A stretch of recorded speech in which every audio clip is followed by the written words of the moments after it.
Hey everybody, welcome back to another RCT video.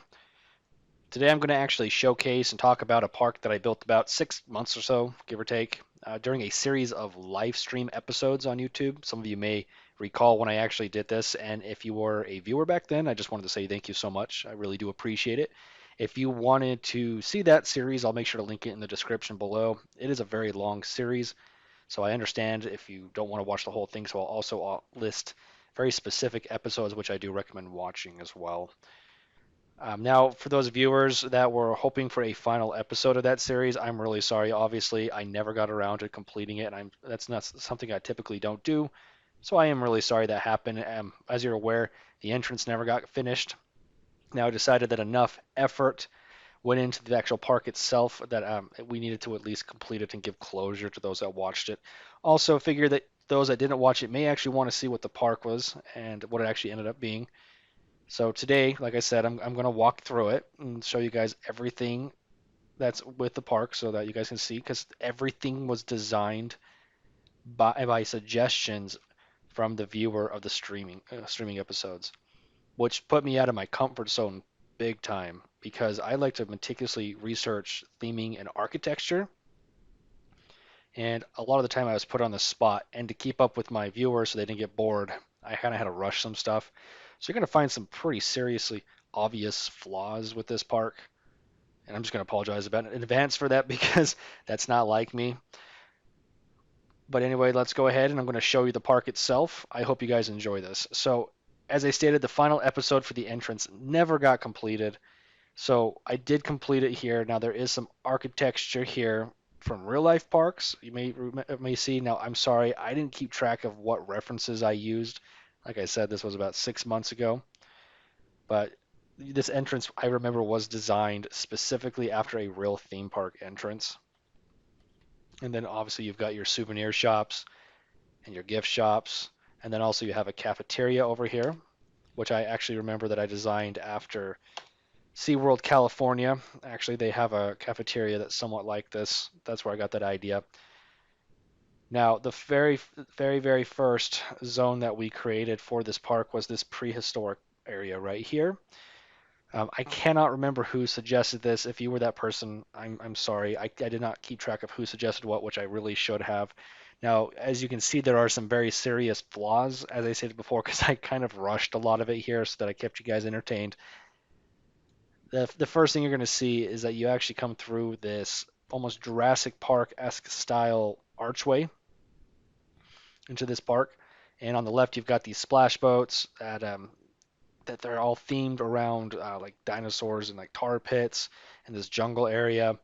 And then you've got the go-karts over here, which are Flintstone carts, which I will show you more details on here in a second. Then over here you have a flying suspended coaster encased in dinosaur rib cage, which I designed out of Coaster Track. Once again, like I said, all this was all suggested by the viewers, so I think that you guys had some great ideas. I just hope that I executed it well enough for you guys to be satisfied. All right. Well, anyway, let's take a look at it more in detail here. So one thing that I've really learned lately, and that I was actually already kind of looking at when I designed this park, is I've noticed that for really a really good park, you need to actually keep in mind the experience of the guest itself. So you kind of put yourself in their shoes. You know, if you've ever been to a theme park, which I'm sure most of you have, you'll actually probably remember the nostalgia of just walking in and having the experience, going in, like all the details, etc., that just all kind of combine and bring in this full experience. So one thing I've really been paying attention to are these details, even down to like small things like trim, etc., that everything fully like takes like a presence in the actual experience itself. Now, obviously, since this park, I've gotten a lot more into that, which does create that issue of meticulous craftsmanship, which may be a little bit overboard. But in this scenario here, what we'll actually find is obviously all these little pathways and fences, even down to the foliage. Everything is just it's tied together. So this splash boat ride, which we called Flintstone Flume, everything was named by the viewers as well. It goes through this entire area as a kind of like a tour, more or less. It does go underground for quite a bit here, so I found that kind of a flaw, but Still a great ride. The first ride that was built though were the go-kart rides here, which I believe were named a pretty funny name here. Let's see. Yeah, Yabba Dabba Go-Karts. Whoever named that, fantastic. I loved it. But it goes through this almost like this volcano area with a river of lava where you jump over. Obviously, this is not realistic in any sense. But anyway, so it gets all the way down to the end, and then also you have this pterodactyl ride here, actually, which I said was encased with dinosaur rib cage. I thought this idea was really cool. So whoever suggested it, once again, thank you. Obviously, you can see exactly what it does. It kind of goes over the edge of the park here, or the edge of the zone, so you can actually see the whole zone as you're flying over it as a pterodactyl. Now, I wish I would have done custom supports on these. Hindsight 2020 on that, obviously, but now there are some obvious flaws. Like I said, a lot of the go-karts cut through and they clip through a lot of the walls. There's some supports that weren't hidden fully. Some of the foliage is really spammed. However, overall, I'm not displeased with this zone right here. I think it turned out well, and all the suggestions were really cool. Now, the second zone is actually the third zone that I'm going to show you. And it's my least favorite. It was a very, very difficult zone to build. Somebody had an idea of building like an Italian area, and I honestly do not know anything about Italian architecture. I didn't have time to research it, so I kind of just went for it. So this is that area. Now we named it, but I cannot for the life of me remember how to pronounce it. So it's right here. I apologize. I'm pretty sure it means something to do with like vineyards. But the first thing you're going to see when you come in here is it comes into this carousel style ride, which has some like track texture over it, and then a bathhouse, which looking back at it was kind of a weird addition, but somebody's wanted me to do it, so I built it. It's an actual functioning pool ride, last I checked. And then we have these Italian style buildings around here, like this Venice ride, the gondola ride, and then it actually leads over into the vineyards themselves, which we have like a wine cellar restaurant, which you can get some alcohol at, some wine, and then you go into this launch coaster, which we called Grapes of Wrath. Obviously, the coaster is not realistic at all, and once again, those custom supports would have been really, really nice. And it's got this huge landscape of vineyards, which I did rush through, obviously, because we didn't want a whole episode of just me doing foliage underneath this coaster. That would have been really boring. Now, the design isn't horrible, but there are some definite flaws, like this helix here. I mean, that is some serious whiplash. However, the idea of it going through a vineyard was a really cool idea, and calling it Grapes of Wrath I thought was pretty interesting too after the book. So, whoever suggested all these ideas, thank you so much. But my very ultimate favorite zone is this medieval zone, which we actually named the Kingdom of Ulrich, if I'm saying that correctly, which started out just kind of as like a basic medieval style, and you do see here there's some flaws. Like obviously this rock work is really clipped wrong, and it's flashing really bad. But this you enter through like this castle wall into the zone itself, and this was built from the back to the front, which was really bizarre. So I'll be showing it from the front to the back though. Now this was actually not. This we actually had an issue with. This was supposed to be a shoestring ride, and I kept having so many issues with it. And I believe the person that suggested it was Sinister, I think was his name. Unfortunately, I'm sorry, man. Your ride got scrapped, and it sat empty for like the entire series. And then this was actually done off screen as well with the entrance. So this one here, it's called Merlin's Apprentice. The idea is it's all about like Merlin and like his magic and whatnot. That's why you've got all these weird effects going on and fire and everything like that. Um, it kind of stands out a little bit from the rest of the actual zone itself, but I kind of find the whole zone whimsical anyway. So it worked out. You got all these like rocks with like colored fire coming off of them, and so it's got this whole story and experience like I was talking about. And then you move into like the town, which was the first section that we actually built, which is just a small little town. The details on it, I'm really liking it because it's not like a typical medieval town, and it's kind of a peaceful little like medieval town, which is nice, but it's also functional. There's shops and whatnot and everything, and then this little fountain as well with these angel statues. I think if I remember correctly, somebody suggested these specifically, but You move through the town and you actually come up here and there's like an apothecary up here, which is an actual functional first aid room. A lot of clipping issues. Once again, rushed really fast through it. This this graveyard over here, which is just purely for scenery next to the apothecary, found that appropriate.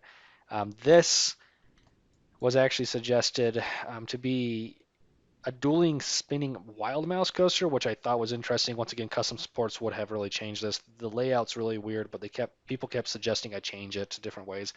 But it's based after two like diseases during the time, bubonic plague and the Black Death, which honestly I think is the same thing.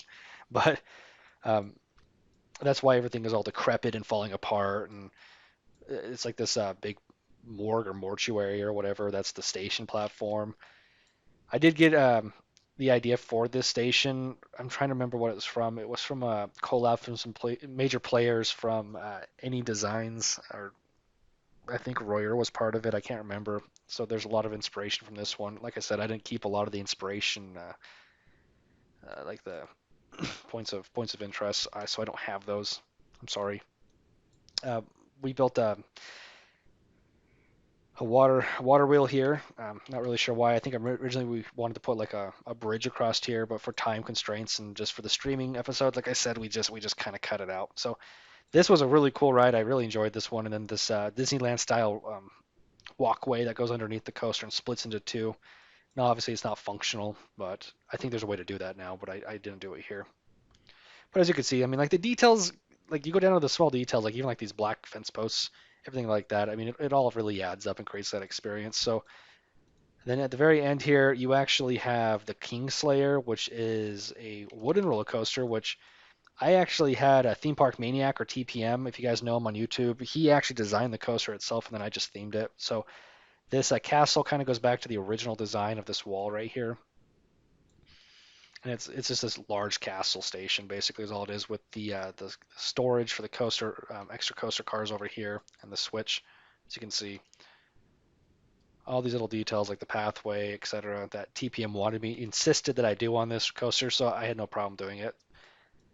But this coaster is a beast. It's got just so many details, tons of great foliage and rock work and all sorts of just random stuff. But it climbs this hill and it just hugs the terrain so well. I mean, if this was a real coaster, I would be thrilled to ride it. It goes all the way back through the original, past like the town itself and down to the front of it, so you can actually see it. I went through and did like some custom supports through it, which really add to it. But this foliage was Theme Park Maniac's idea as well, which I just kind of built off of. And I feel like the foliage itself actually really works well with pretty much the entire zone. This zone, like I'm saying, is easily my favorite. Now, one thing also is that we actually had music pulled from YouTube and converted by Brock Zier to actually work with these zones. So the medieval zone and the prehistoric zone actually have custom music that plays. And if I'm right, you guys should be able to hear it here if I activate it.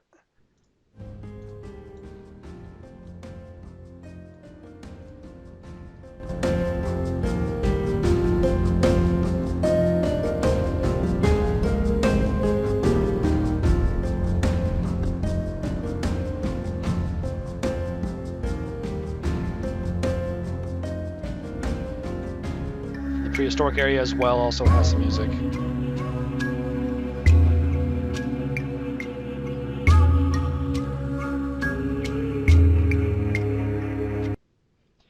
Now, obviously, that all just adds to the experience itself. I mean, that was just an extra little touch that I decided to add off screen once again. So sorry for those that wanted me to have the last episode kind of touching things up. I'm sorry.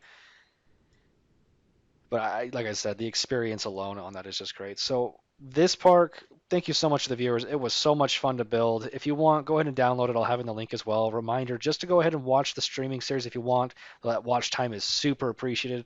And then also, if you just want to watch a couple of like main episodes, I'll link those too. But if you have any questions on this or anything like that, feel free just to either chat me on Discord or feel free to even just comment on the comments below. But I really hope you guys enjoyed this. If you don't mind, please like and subscribe, and I will catch you guys next time.